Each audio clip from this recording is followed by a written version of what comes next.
40 총선이 여당의 참패로 끝나면서 한동훈 국민의힘 비대위원장이 사퇴하는 등 집권 여당이 경랑 속으로 빠져들고 있습니다. 대구 경북에서는 국민의힘이 전체 의석을 싹쓸이한 가운데 이후 여소야대 전국에서 TK 정치권이 어떤 역할을 할 수 있을지 관심이 쏠립니다. 황상현 기자가 전문가들과 함께 40 총선을 종합 분석해드립니다.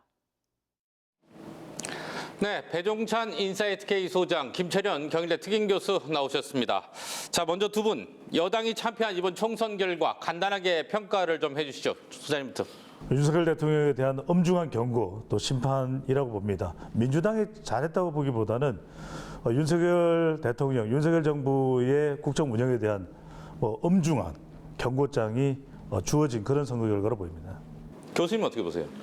이번 총선이 윤석열 정부에 대한 중간 평가라는 데는 동의를 하고요. 단지 이번 중간 평가라고 한다면 윤석열 정부의 지난 2년간의 성과에 대해서 전체적으로 평가를 해야 되는 부분이 있거든요.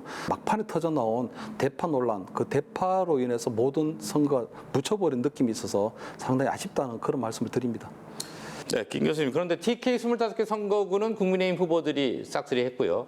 최경환 전 부총리도 무소속 후보들은 다 고배를 마셨어요. 이변이 없었다는 얘기인데 TK 같은 선택 어떻게 보세요? 일단 대구 경북이 윤석열 정부를 만든 그런 것들에 대한 굉장히 자부심이 있었기 때문에 아마 지난 2년간 윤석열 정부에 대한 성과를 굉장히 높게 평가하면서 아마 지난 21대 때는 여소야대 형국이었기 때문에 윤석열 정부가 제대로 못한 부분이 있어서 아마 이번 22대 때는 한꺼번에 좀 나름대로 힘을 모아줘서 좀 윤석열 정부, 윤석열 대통령이 좀 제대로 일을 할 수 있게 그렇게 밀어준 것이 아닌가 이렇게 보입니다.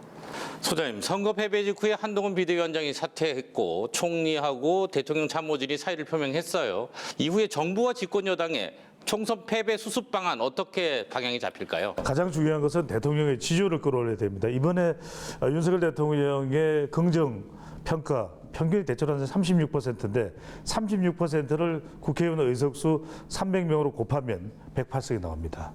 그만큼 대통령의 지지율을 끌어올리기 위해서 소통을 어떻게 할까, 통합을 어떻게 할까, 인사를 어떻게 할까 가장 중요합니다. 소통인. 네, 현 정부 내내 여소야대 전국이 이어지게 됐습니다. 앞으로 여야 관계가 어떻게 잡힐지 궁금한데요. 충돌을 특검 전국을 우려하고 있습니다. 네. 하지만 민주당도 거대 정당이라고 해서 특검 일변도로 간다, 조국 혁신다.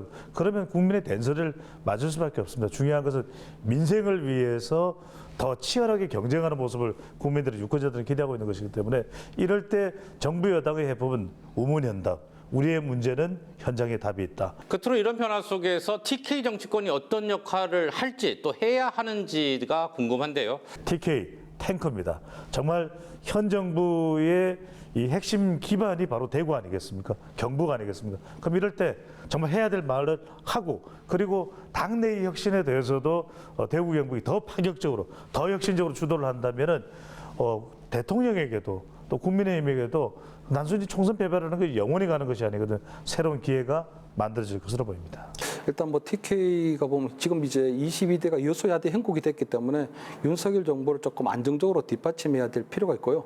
필요하다면 민주당에서 어떤 입법 폭주 또는 특검 폭주에 대해서 검토사 역할도 하지 않아야 된다고 보이거든요. 검토사 역할도 충분히 해낼 수 있어야 됩니다. 네, 두 분과의 종합적인 대담과 분석은 오는 일요일 8시 반부터 방송됩니다. 감사합니다.